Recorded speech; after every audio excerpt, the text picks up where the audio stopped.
Então, pessoal, bom dia, futuros e futuros engenheiros.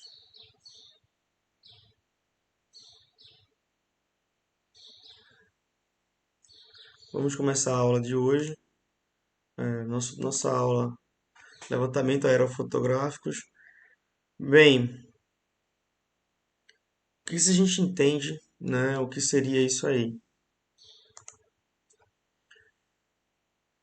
A fotogrametria é a ciência ou a arte da obtenção de medições fidedignas ao meio da fotografia. Então, o que é basicamente, né, a gente precisa de fato entender que seria aquilo que hoje está cada vez mais comumente utilizado com os drones, né? Levantar literalmente uma câmera fotográfica e fazer o registro aí da superfície, né, com uma altitude pré-determinada para se fazer o levantamento, né, do detalhamento do alvo que se está analisando nessa caracterização aí, né, da superfície. Que você, a partir disso, você consegue fazer levantamento de curva de nível, mapa de uso e classificação do solo, entre outros parâmetros, entre outras coisas que vão auxiliar na tomada de decisão e na gestão, né, da- das lavouras agrícolas ou do empreendimento rural que vocês estejam aí atuando.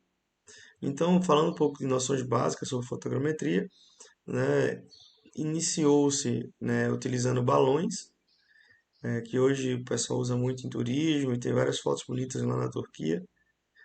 Posteriormente, né, a coisa ficou mais tecnificada, foi basicamente o avião. Então o avião estava decolando, ficava planando e se tinha aí uma pessoa, né, registrando, né, a cada tanto tempo essa essa esse comportamento.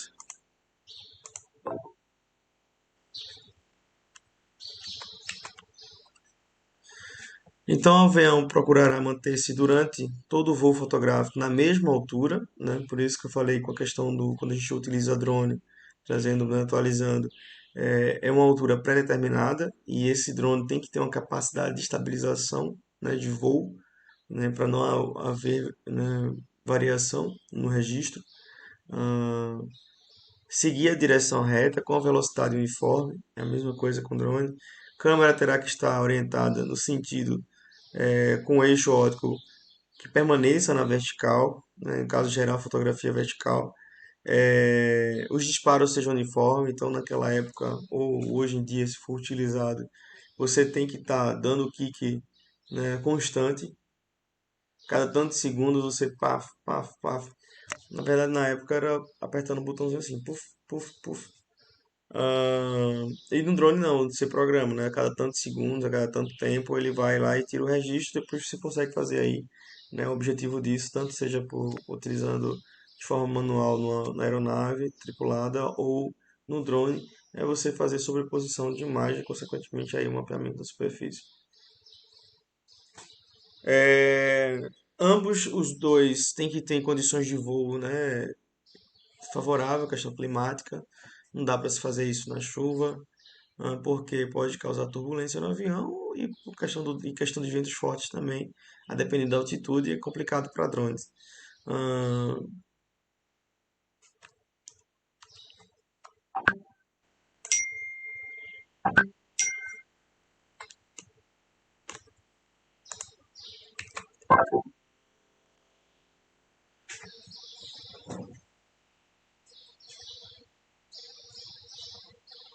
Então, falando do conceito em si, né, no puro conceito, a aerofotogrametria refere-se a operações fotogramétricas realizadas com fotografias da superfície terrestre obtidas por câmeras que precisam de precisão, né, com eixo óptico e sistemas de lente mais próximos do vertical, montando montadas, né, numa aeronave preparada.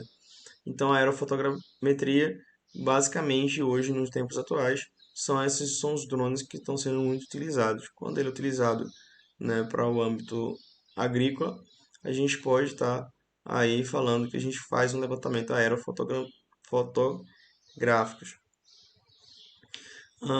A fotogrametria passa-se, né, a atender não só apenas ao cartógrafo, mas a uma extensa série de técnicos especialistas no amplo campo de fotointerpretação, dentro do qual aí vai engenheiros, urbanistas, geólogos, enfim. A finalidade ela é diversificada e vai de acordo com a demanda. Desde você pode utilizar o drone não só para a questão do uso e classificação da terra, bem como também é, para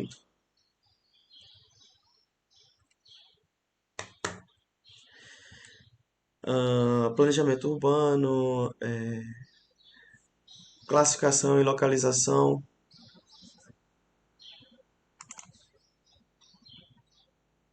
Então a fotografia, né, então a gente falando um pouco aí, vamos falar um pouco também da origem.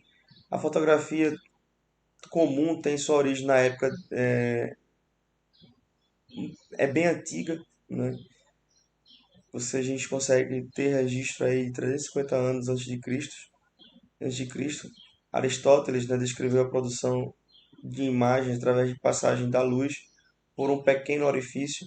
Entre outros, né, o francês como Joseph Nicepe, ele vai estar passando,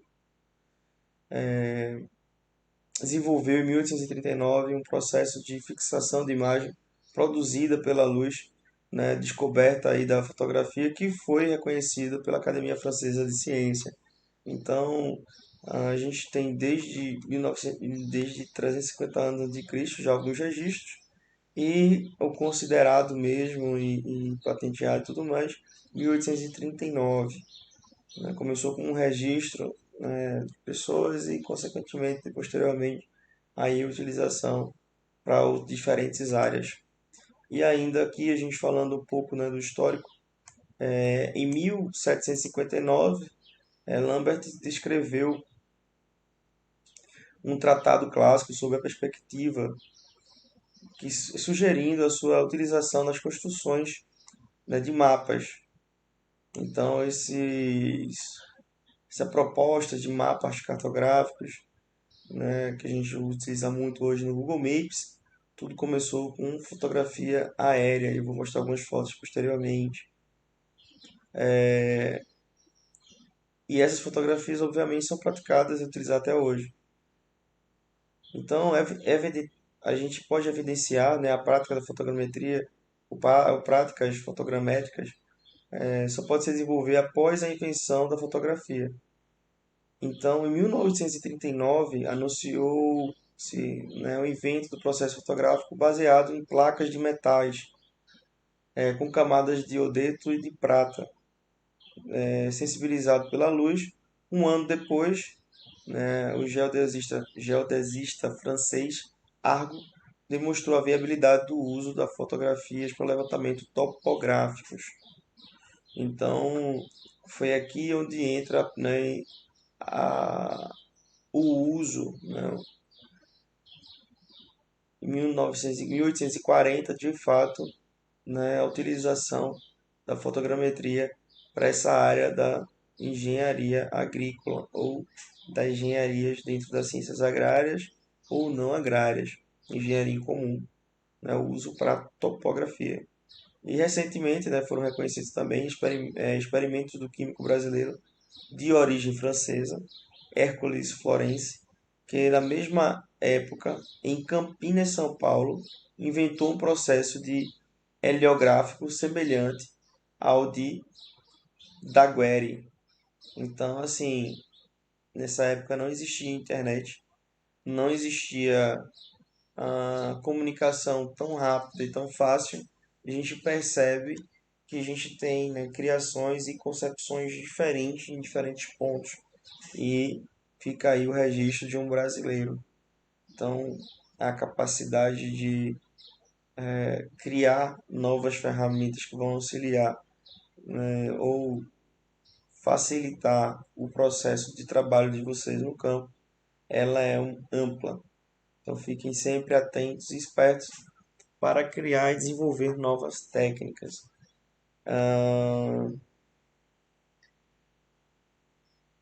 Em 1849, né, obteve essa fotografia a bordo de balões, percebendo aí as dificuldades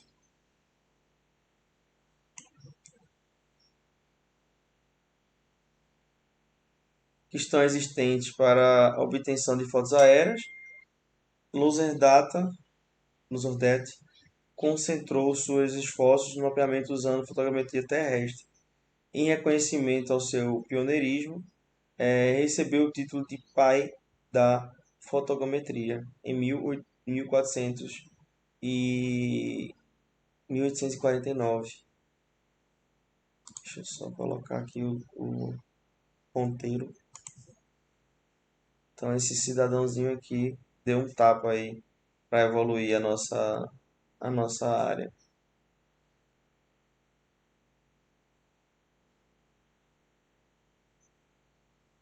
Só que aí a gente começa, né, como toda criação, a gente costuma a dizer e comentar que muitas das evoluções, né, do geoprocessamento, extremamente remoto, foi a fim militar, né, desde o GPS, entre outras tantas ferramentas utilizadas no dia de hoje. Tudo começou para fins de conhecer, né, o território inimigo e, consequentemente, as estratégias bélicas. Então, apesar dos problemas das fotos, né, obtidas a partir de balões, continuaram a ser usadas especialmente a fins militares, né, a fins de reconhecimento terrestre da área inimiga. Em 1909, o alemão Karl Pfeffers iniciou experimentos, né, com estéreos pares, estabelecendo os fundamentos de muitos dos procedimentos instrumentais até hoje utilizados. A invenção do avião permitiu um grande avanço na fotogrametria, que era até então praticamente limitada à fotogrametria terrestre. Em 1913, o avião foi utilizado pela primeira vez para a tomada de fotografias aéreas com objetivo de mapeamento. Durante a Primeira Guerra Mundial, os aerofotos foram intensamente utilizados, especialmente, né, em atividades de reconhecimento. No período entre as duas guerras mundiais, a aerofotografia tornou-se uma tecnologia largamente utilizada para a produção de mapa. Neste período, desenvolveu-se equipamentos e restituições utilizadas até recentemente. É o caso, né, dos multiplex, um dos estereográficos, né, que foi bastante conhecido e reconhecido, né? Deste período, o processo de produção passa, né, ao desenvolvimento por grandes companhias privadas na Europa e na América.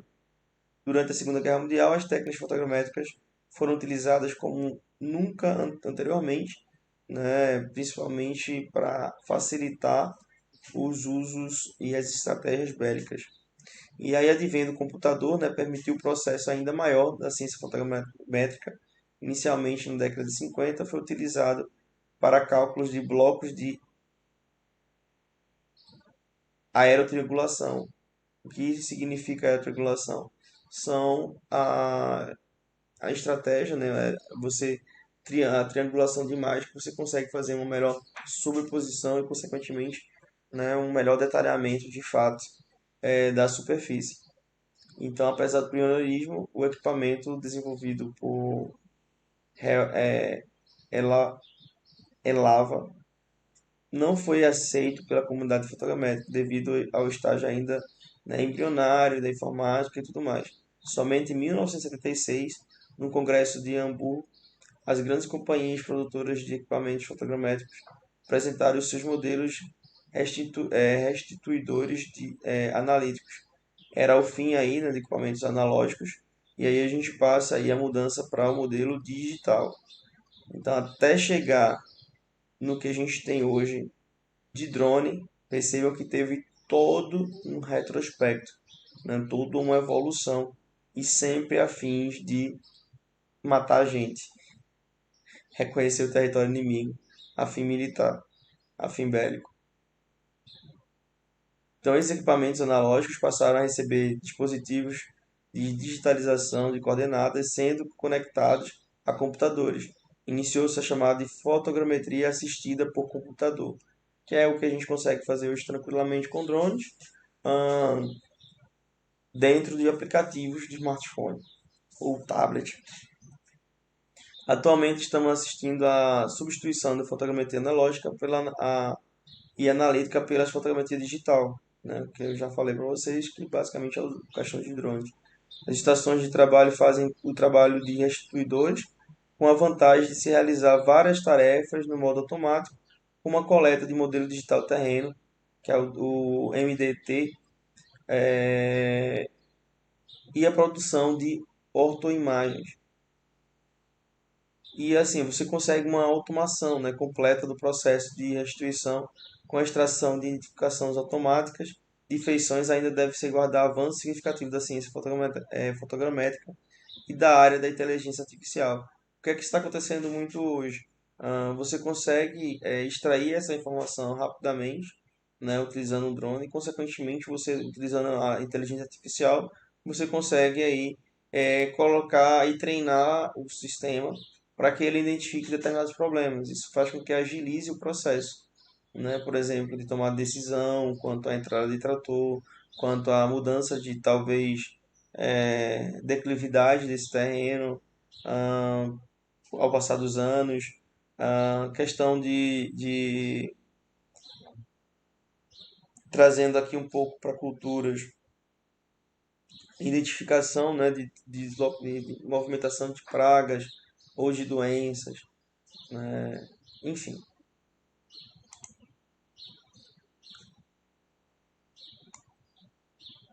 Então, ainda falando do histórico, né, a gente tem aqui ah,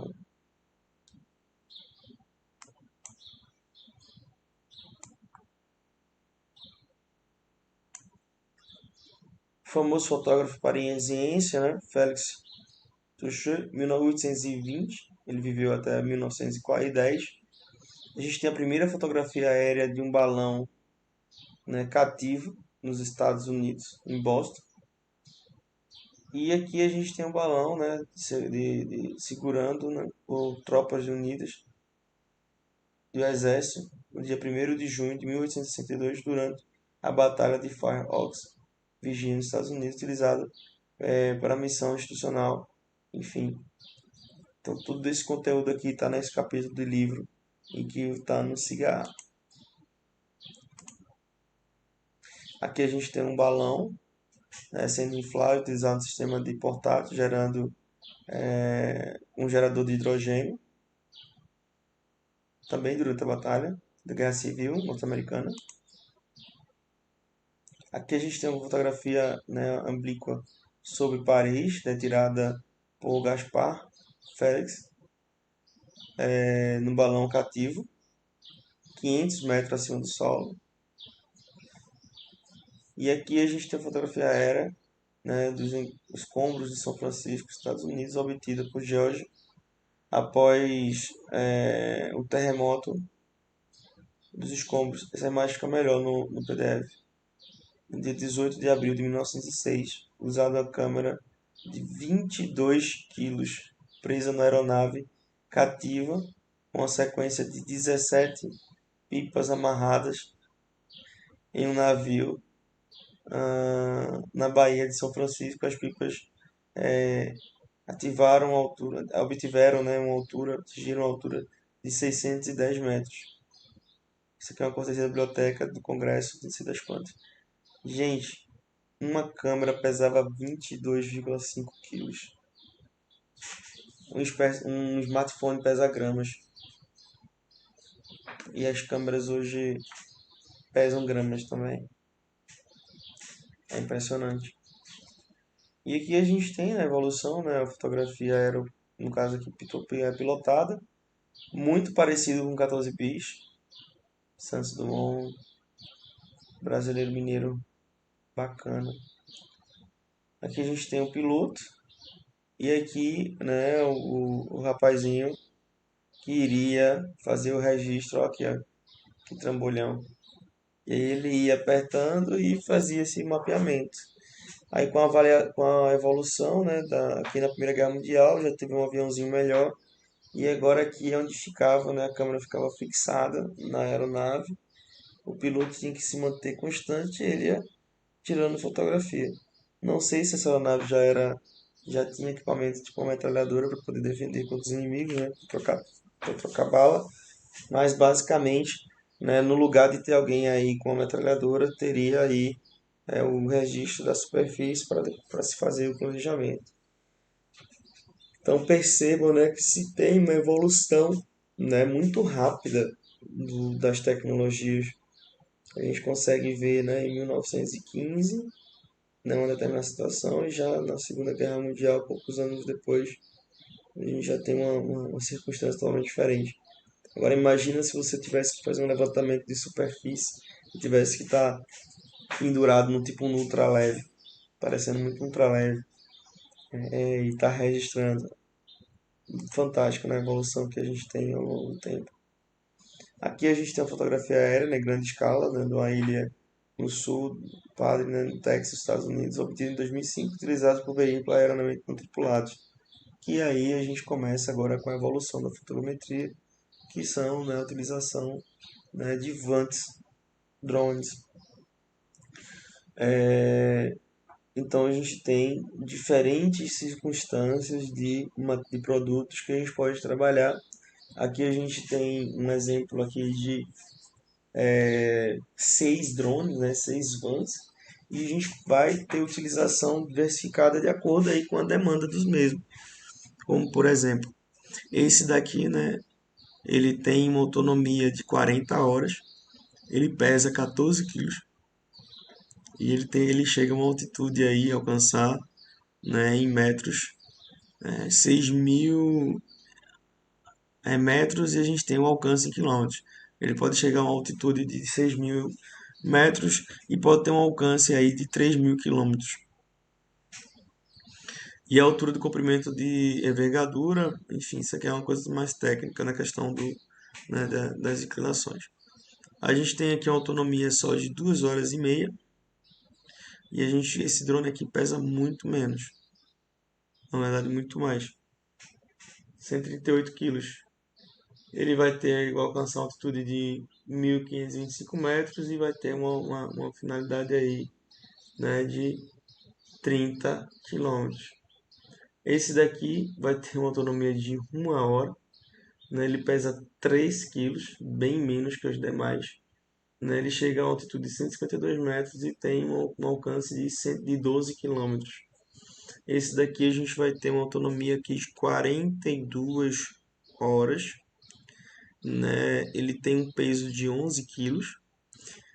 Ele atinge uma altitude até quase 20.000 metros de altura. E ele tem um alcance aí, ó, o maior alcance até agora que a gente consegue descrever de 26 quilômetros.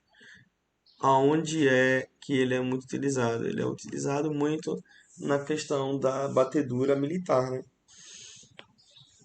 Muito utilizado para isso. A gente tem esse outro aqui também, que ele é afim militar, né, que é o Predador. Ele tem uma autonomia de 29 horas, ele pesa só 2 quilos, só apenas. E ele vai ter aqui um alcance de altitude de 12.000 metros, mas a varredura dele deve ter algumas descrições dentro da internet. Eu não vou lembrar de cabeça, mas quando saiu o livro, ele não era determinado porque ele era usado para fins militares. E o último aqui, a gente tem uma autonomia de 4 horas, um peso de 98 quilos. Imagina esse fundo bem antigão esse daqui. Pesado que só. E você consegue ter um alcance aí de 60 quilômetros. Fotogrametria terrestre, né, a gente pode utilizar aqui na arquitetura, né, para identificação e classificação.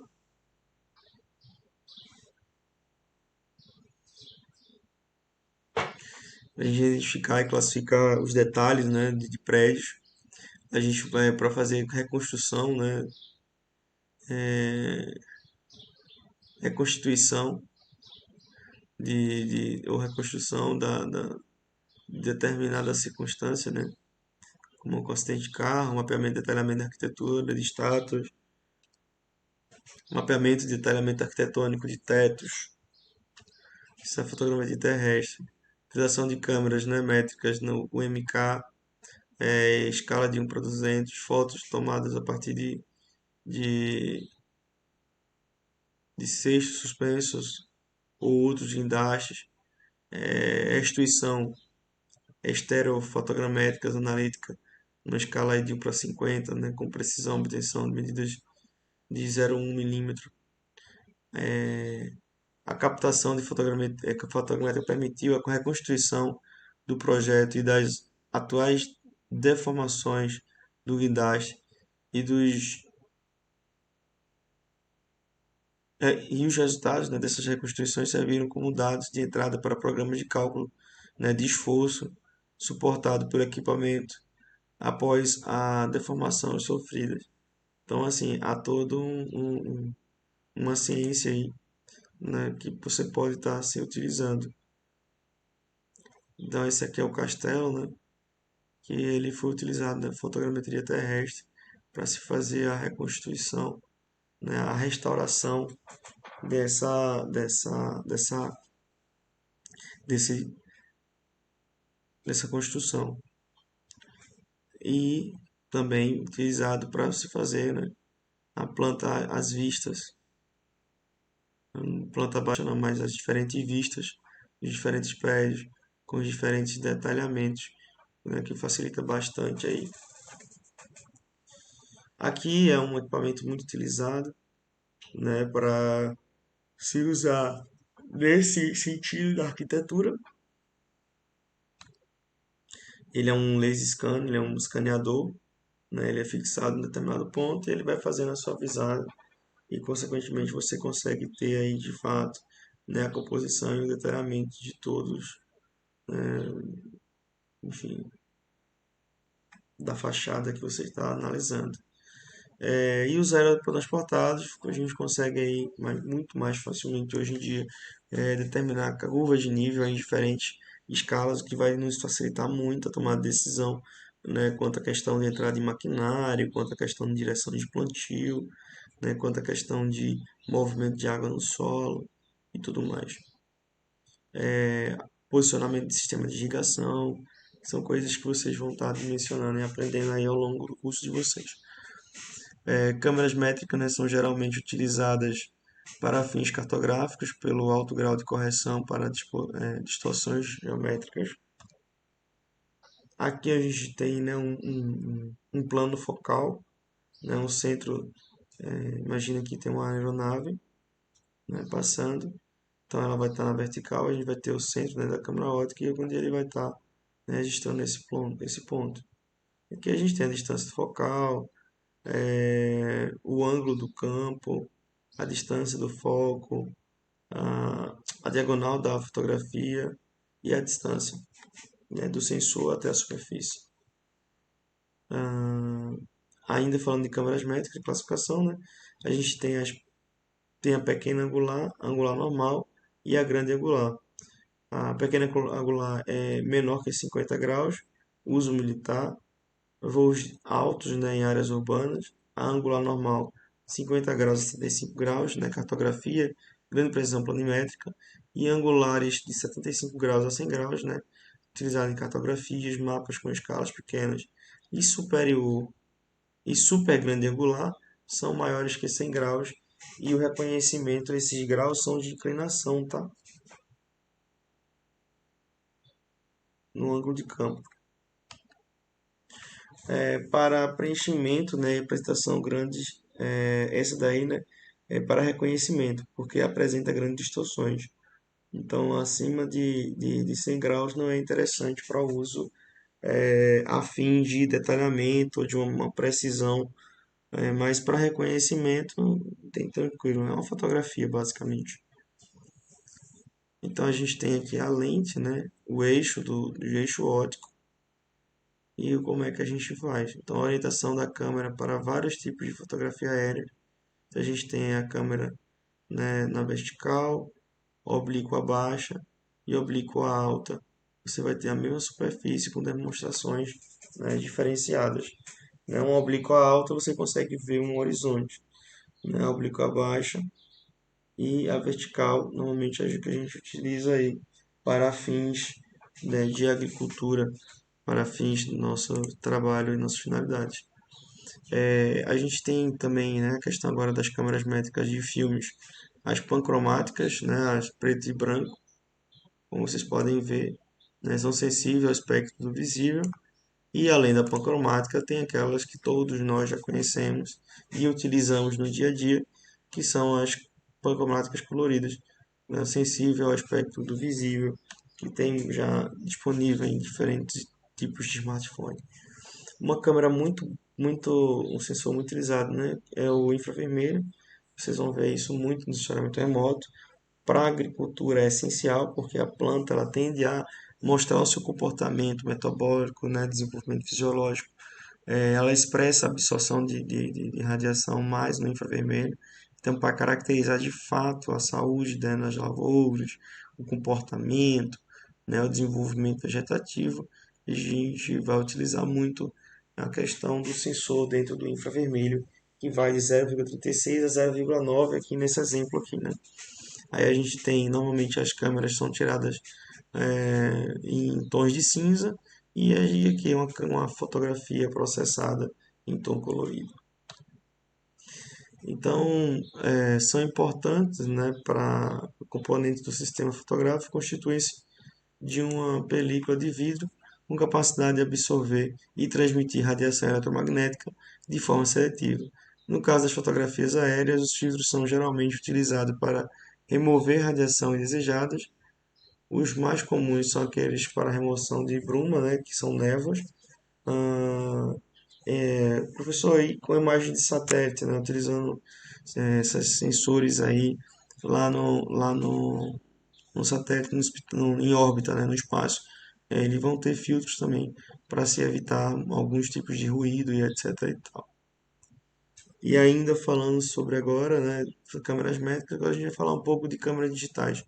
Então, diferentemente das fotografias analógicas, que possuem filmes, a câmera métrica é de filme, não usamos no dia a dia, mas poucas pessoas utilizam filme para registrar uma imagem. As câmeras digitais usam um dispositivo chamado sensor de imagem. Esses clips, né, de silicone do tamanho de uma unha contém milhões de diodos fotossensíveis chamados photosites. Cada um desses sensores registra, né, a intensidade de luz, né, ou brilho que incide sobre ele, acumulando uma carga de energia que é armazenada, né, com um jogo de números que irão determinar a cor e brilho dos alvos. Então, hoje a gente tem na câmera digital, né, o registro, né, do brilho incidente por pixel, né, por quadradinho. Como seria isso, professor? A gente pode aqui verificar, né, o visível está lá no comprimento de onda do verde, do vermelho e do azul. Então, basicamente, ele está, né, o sensor acoplado e ele vai estar aqui, né, registrando, diferenciando e posteriormente, né, aqui a gente tem exemplo de câmera digital e câmera analógica. Posteriormente, ele vai estar, né, disponibilizando o que ele está registrando em pixel dentro de uma imagem.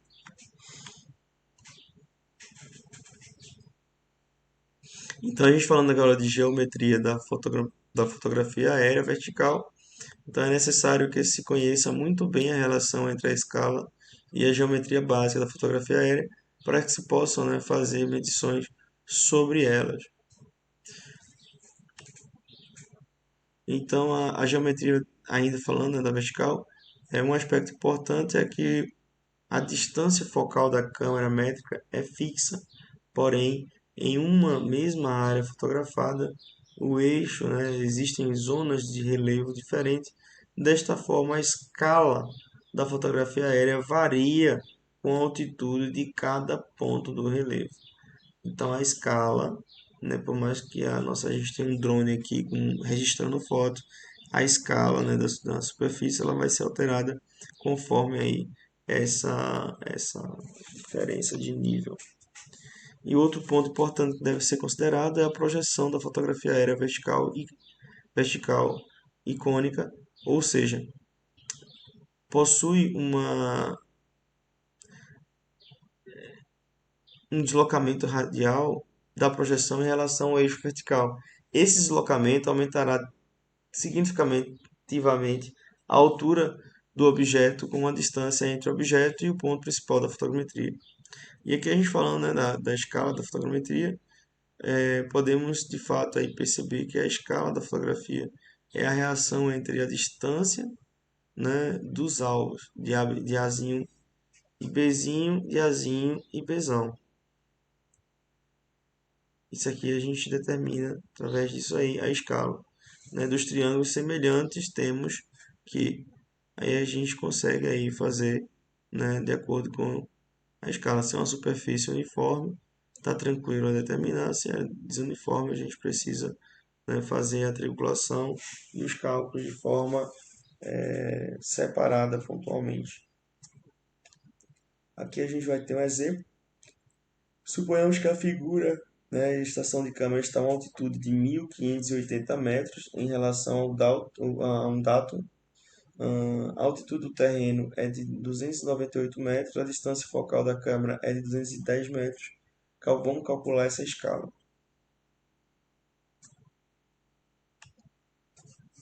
Então a gente, né, vai utilizar F sobre Hzão menos Hzinho, e o F é a distância, né, do sensor até o primeiro plano. Como a gente vai estar trabalhando no terreno em 298 metros, e a gente tem a distância focal, né, o F de 200 milímetros, como a gente vai estar trabalhando tudo em metro, ele 0,220 milímetros vai ser 0,210 metros. E a gente vai estar dividindo aí Dzinho sobre Dzão, né, 1580 por 298 metros. E a gente tem aqui a escala, né, dessa fotografia aérea.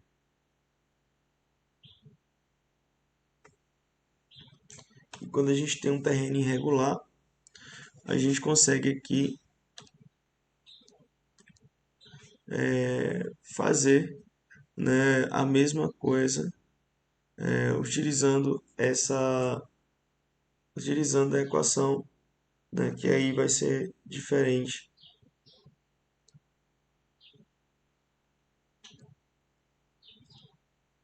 Então a gente pode considerar aqui, né, na figura B, uma altitude de estação de 1.450 metros em relação ao da altitude do ponto A é de 90 metros, do ponto B de 190 metros de altitude média.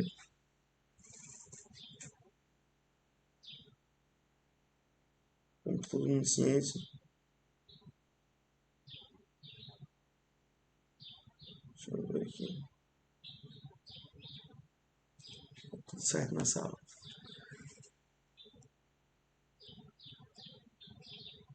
E aí a gente tem a altitude média, né? H médio de 120 metros, a distância focal da câmera de 152 milímetros.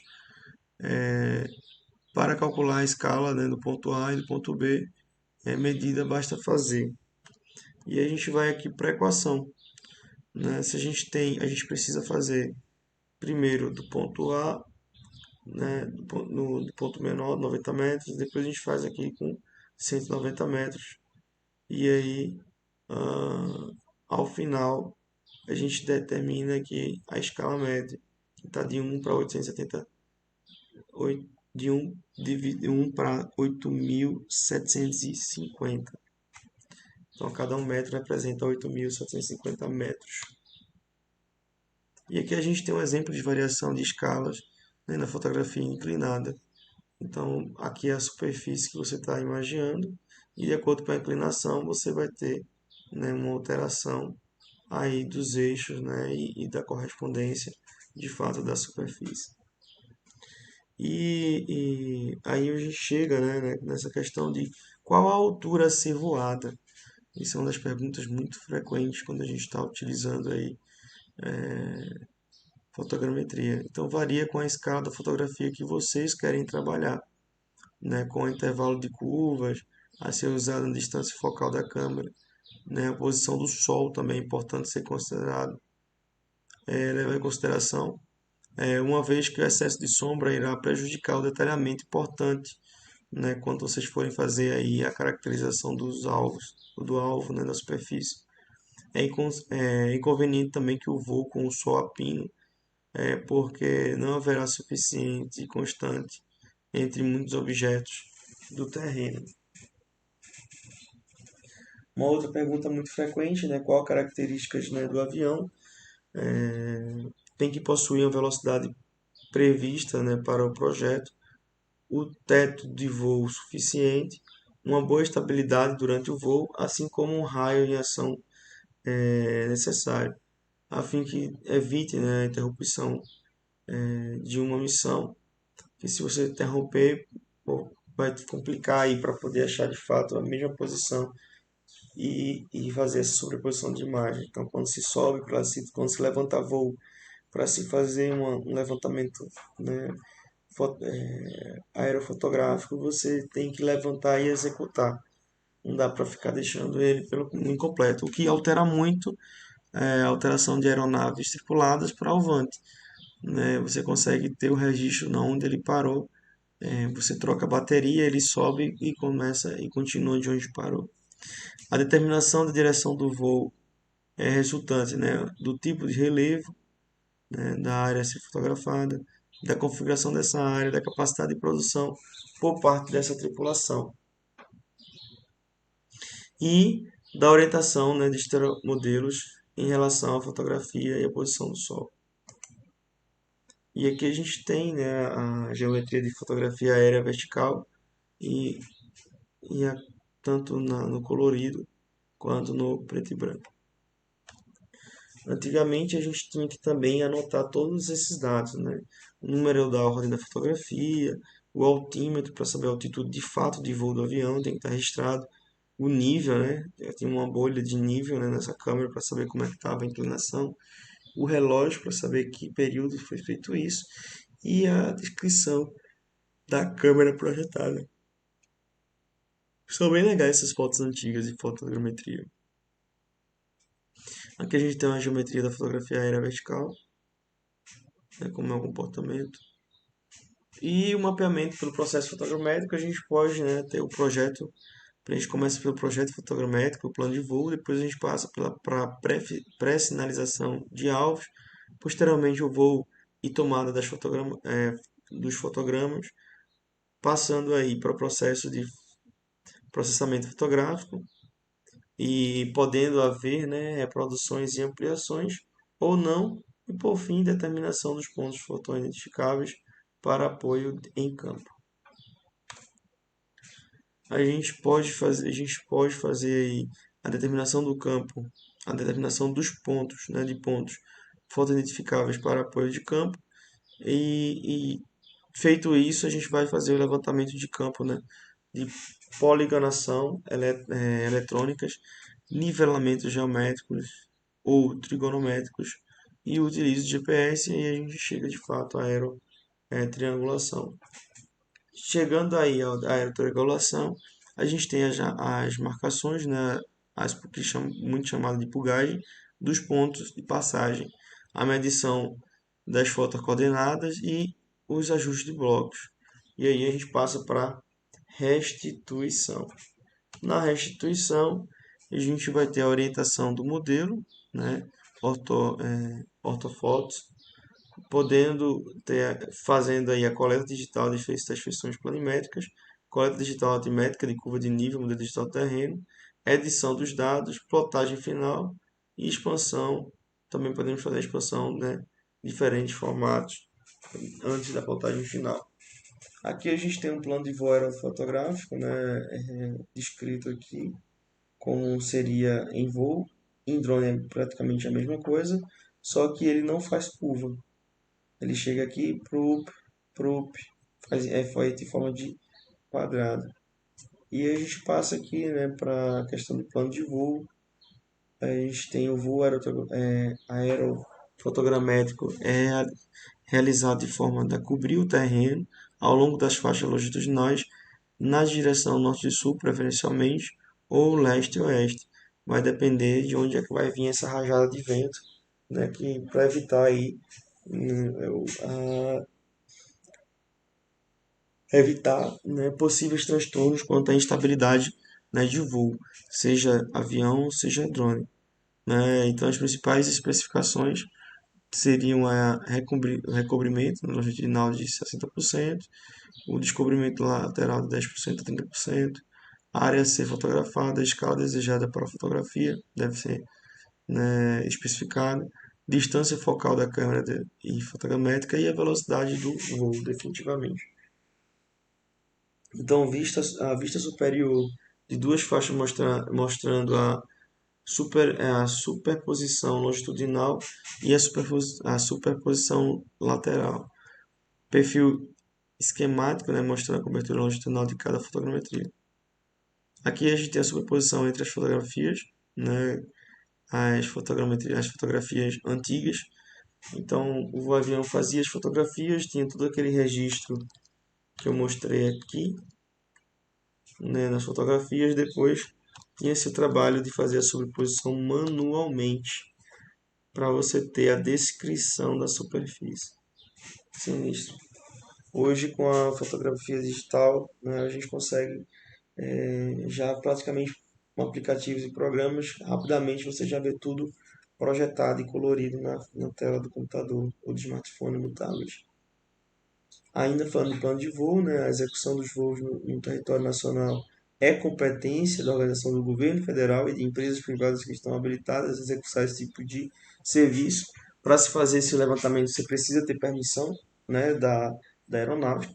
Esta habilitação é conferida por meio de inscrições específicas do Ministério da Defesa, desde que a empresa comprove as condições técnicas para a execução do voo.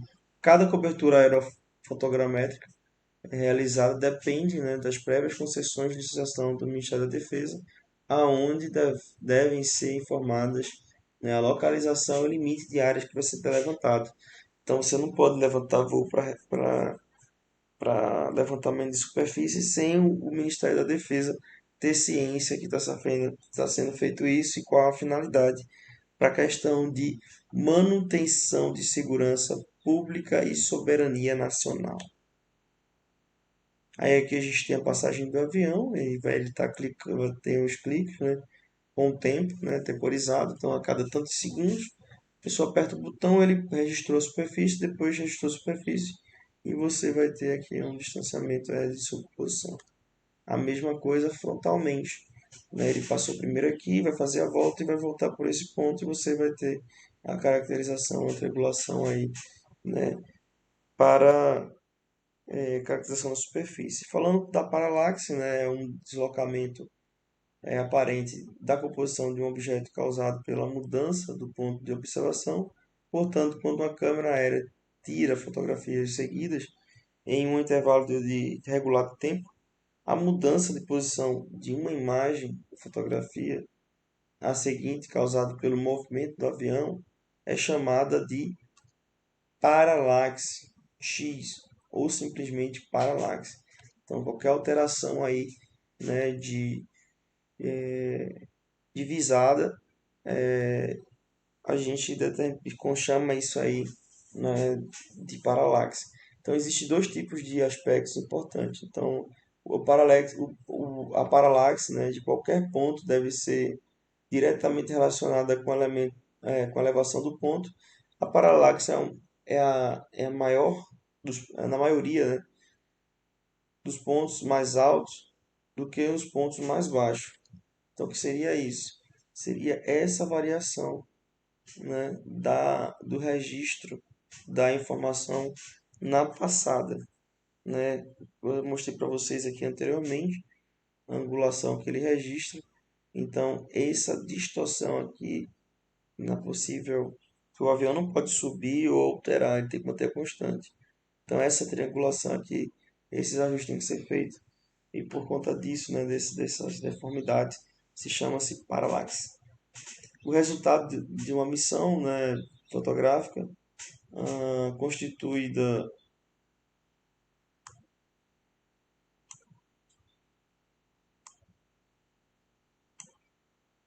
de uma imagem em negativo, a partir que são geradas cópias positivas. Isto constitui um processo importante, uma vez que estes dispositivos, para serem utilizados em fotogrametria, precisam estar de acordo com a orientação do sistema óptico da câmera, bem como propriedades especiais de original, no preto e branco, em cores ou em infravermelho. Isso aqui é para fotografias com filmes, né? Tudo isso aqui é facilmente alterado, né? Tá prontamente mais disponível e de mais fácil acessibilidade de utilização quando você utiliza aí fotografias com sensores digitais. Mas nem por isso vocês não podem deixar de saber esse tipo de informação, né? Uma etapa indispensável no processo que resulta, né, numa cobertura fotográfica é a preparação dos fotoíndices, os quais constituem a reunião de fotografias aéreas individuais nas suas posições relativas, fotografadas em seguida numa escala reduzida. As irregularidades convencionais, né, outro tipo de anormalidade no processo que ocorre, sobretudo conexão com as condições meteorológicas, resultando em faixas que passam a não apresentar uma direção reta, né, regular, formando consequentemente aí curvas, ou pode causar entre faixas e outras uma descontinuidade de superposição, o que é conhecido como buracos, tipo de anomalia que muitas vezes obriga um novo voo a fim de sanar estes defeitos. Quando são áreas muito extensas, professor, mas com drone agora a gente não precisa nada disso. Quando você tem áreas muito extensas, aí de fato você precisa utilizar o avião para fazer esse tipo de levantamento. Ou utilizar a imagem de satélite, né? Fica muito mais fácil. Com os satélites agora eu acredito que cada vez mais esse tipo de uso vai se reduzindo. Até porque tem muita imagem boa, né, com resolução boa, que tem disponibilidade gratuita para acesso. A estereoscopia é um fenômeno natural que ocorre quando uma pessoa olha simultaneamente duas imagens que foram tiradas da mesma cena, mas em pontos diferentes, fazendo com que cada imagem seja vista com um olho. O resultado é a percepção, né, da profundidade do terreno e as suas respectivas dimensões. Ainda falando de estereoscopia, a gente tem uma observação, né, que são as pseudoscópias e as pseudoestereoscopias. É um resultado da visualização, né, invertida das imagens, ao olho esquerdo, a imagem do olho direito, imagem do olho esquerdo. É quando você posiciona, né, a percepção da imagem do relevo. Cara, deixa eu ver se tem alguma imagem de estereoscopia para cá. Tem. Então, o que acontece? Na estereoscopia antiga, você teria, né, são uns óculos que você coloca, né, um equipamento e você vai ao visualizar aquilo ali, aquela imagem que foi tirada com um filme, foi revelada, e você consegue de fato aí, utilizando, né, você consegue ter uma visão é, anaglífica, né, uma visão 3D, né, da superfície. Assim você consegue saber aonde é encosta, onde não encosta, a questão do relevo, e aí você vai lá, como era antigamente, você estava aqui olhando com a câmera, um olhar para baixo, olhando para a fotografia, e você iria desenhando, né, as curvas de níveis. Aqui a gente tem, né, o estereoscópio, que já foi muito utilizado, que é até um pouco mais moderno, por isso que tem que ter cuidado, né, para sobrepor as imagens corretamente, né, e sempre colocar o olho nos devidos locais. Estereoscopia de espelho, aí tem diferentes tipos de estereoscopia, né?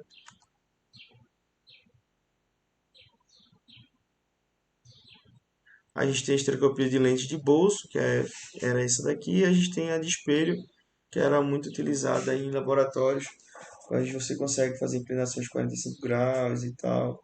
enfim, você consegue ter um melhor levantamento aí, né, de fato, né, facilitando muito aí a visagem e, consequentemente, a interpretação das fotografias. Facilita muito não ter a necessidade aí de estar, né, sobrepondo as imagens e etc e tal. É bem legal. É utilizado no dia de hoje? Muito pouco. Mas se caso de alguma pane, precisa se fazer um levantamento, né? Hoje, com a questão com a questão digital, acesso à internet, tem energia. Se falha, você não tem mais computador, você precisa fazer esse levantamento de forma manual. Então, por isso, qual a importância de se saber fazer. A gente vai falar agora um pouco de restituição aerofotográfica, né? Os principais aerofotogramétricos são compostos, né? Comportam de duas fases principais, bem distintas, que são cobertura aerofotogramétrica e a restituição. E a restituição, né, por sua vez, consiste em uma operação de transferência de informação dos fotogramas para a confecção de uma carta ou plano fotográfico, né, de uma relação ou trecho de tela. Aqui a gente tem, né, uma representação, né, da superfície e aonde temos pontos na superfície para, né, fazer esse devido ajuste e interpretação para a sobreposição de imagem. Então a gente vai ter pontos de apoio, né, na superfície. Quando você está fazendo com drone, a gente tenta marcar X para depois, posteriormente, colocar essas imagens dentro da superfície da Terra e fazer as suas análises, né, dentro, né, de um software. Então os pontos de apoio são muito importantes para a gente posteriormente aí vir a colocar conseguir colocar essa projeção, essa fotografia, esse registro dentro de uma superfície, consequentemente fazer as suas movimentações.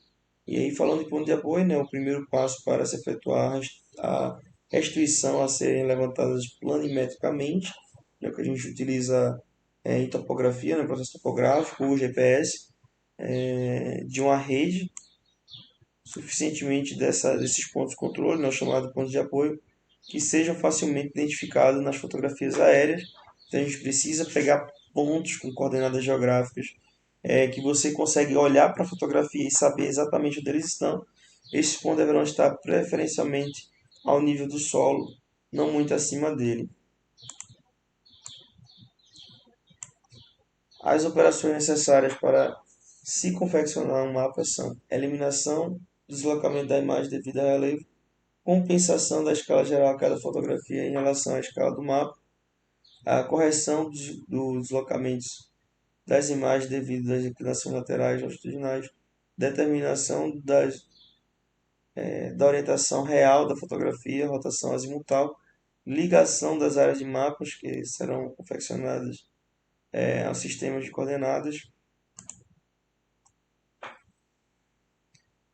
restituição analógica, né, que com funções tem como função criar modelos ópticos semelhantes ao campo fotográfico para a obtenção de estereoscopia, transformação de modelos de desempenho representativo como plantas, cartas de mapas. A principal o princípio utilizado é recriar as condições semelhantes à tomada dos fotogramas de forma a localizar, por analogia, né, os processos reais do plano de elevação, os detalhes que existem aí no terreno. Aqui a gente tem a restituição analógica, né? Aquelas cartas que tem no IPGE eram impressas, né, e projetadas nesses maquinários. Diga aí, que interessante. Era muita coisa, muito grande. E aí, com o avanço da tecnologia, tudo isso aqui, né, a fotogrametria digital virou isso aqui. Uma impressora, CPUs que já estão já desatualizadas, né, e facilmente aí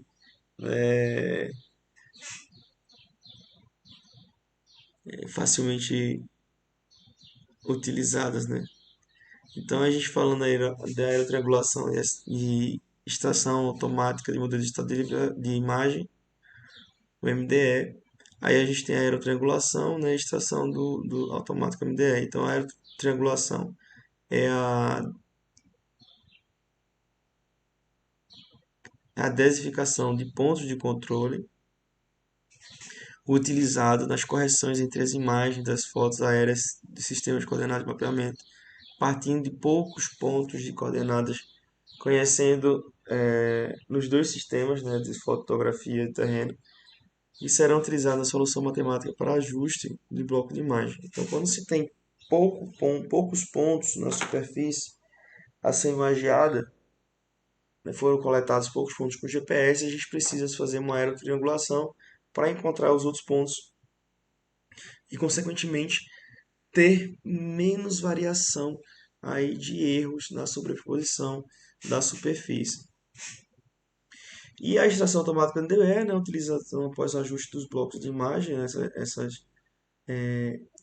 essas imagens de fato na superfície após a aerotriangulação, elas devidamente em suas respectivas coordenadas, utiliza algoritmos complexos para análise de duas imagens, podendo assim determinar as coordenadas tridimensionais, o eixo x, latitude, longitude e altitude, no sistema de projeção de blocos de imagem.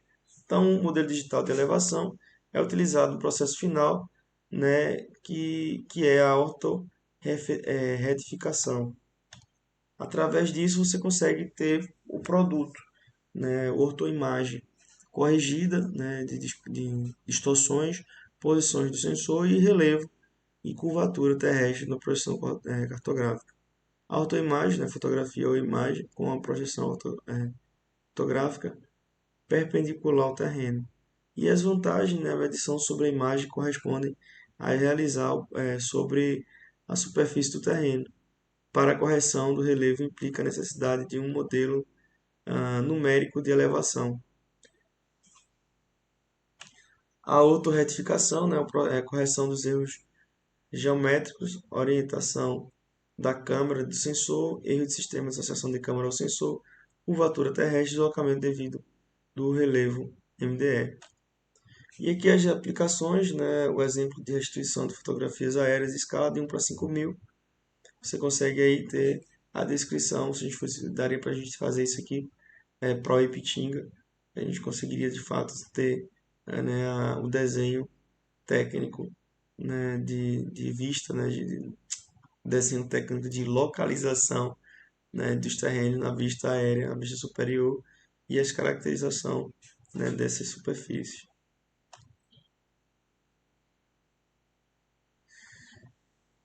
Ah, de modo geral, gente, a gente já está chegando no final da aula. Eu falo isso no último slide. Vamos para frente. A fotogrametria apresenta uma série de vantagens sobre processos diretos de medição, tanto para o mapeamento quanto para outras aplicações. O objeto a ser medido não é tocado, a aquisição dos dados é rápida, os fotogramas armazenados grande quantidade de informações semelhantes às geométricas. As fotografias são documentos legais relativos à época da sua tomada. Podem ser medidos movimentos e deformações. Os fotogramas podem ser medidos a qualquer momento que se desejar. Pode-se repetir medidas várias vezes. A precisão pode ser aumentada de acordo com a necessidade particular de cada projeto e as superfícies complicadas podem ser facilmente determinadas com a densidade desejada. E entre as aplicações da fotogrametria pode-se mencionar a produção de cartas topográficas, projeto de localização e manutenção de estradas, inventários florestais e minerais, arqueologia, geologia, planejamento urbano e cadastro urbano, mapeamento de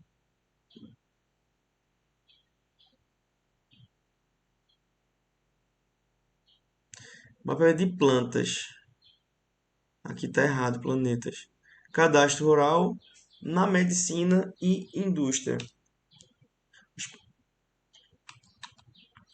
E os principais produtos fotogramétricos são a fotografia aérea, mosaico, ortografias, ortomosaicos e ortofotocartas, mosaico de imagens de radar, cartas planimétricas, cartas topográficas, mapa temático, modelo digital de terreno, coordenadas de terreno e lista de altitudes.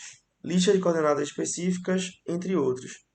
O que eu gostaria que vocês ficassem memorizados na imagem vocês precisam, no levantamento aerofotográfico, levantar pontos na superfície, hoje em dia, né, utilizando o drone, já que a utilização de câmeras com filmes e aviões em aviões tripulados é muito pouco utilizado, até hoje em dia, quando os aviões e helicópteros utilizam digital, vocês precisam encontrar pontos, né, na superfície ao qual vocês vão fazer essa triangulação de formações que sejam facilmente identificados numa fotografia aérea.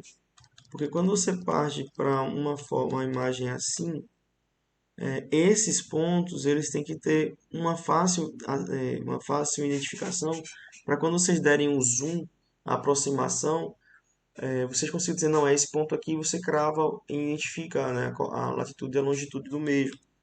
Né, para foto triangular, para que isso, professor? Para que vocês consigam, né, a aerotriangulação perfeita, fazendo com que de fato aquela imagem, aquela sobreposição, aquele modelo represente realmente o que está na superfície e naquela localidade. Para quê? Para que posteriormente vocês forem fazer algum trabalho, por exemplo, aqui entrada de maquinário, hoje a tendência é a gente ter maquinários que consigam trabalhar praticamente sozinho no campo, visto que não vai ter muita movimentação de outras coisas. Então imagina um trator no futuro, ele vai ter, você vai dizer assim, ó, você vai de tal coordenada a tal coordenada para igual o drone. Então ele vai sair né, da garagem praticamente, você vai deixar ele ajustado, calibrado e tudo mais para plantar. Ele vai lá, vai fazer o plantio e vai voltar. Se for com um trabalhador, ele vai lá, tem o maquinário aqui, tem a planilha, ele vai dizer assim, não, aqui eu coloco mais, aqui eu coloco menos. Falando aí um pouco de agricultura de precisão, né? Ele vai ter com a questão de coordenada geográfica, de fato saber onde ele vai estar e o que, que ele vai estar colocando. Então, gente, basicamente é isso. É, Deixo para vocês a mensagem, né? Amizade é um amor que nunca morre. Mário Quintana. Desejo uma ótima quarta-feira para vocês e vamos às dúvidas.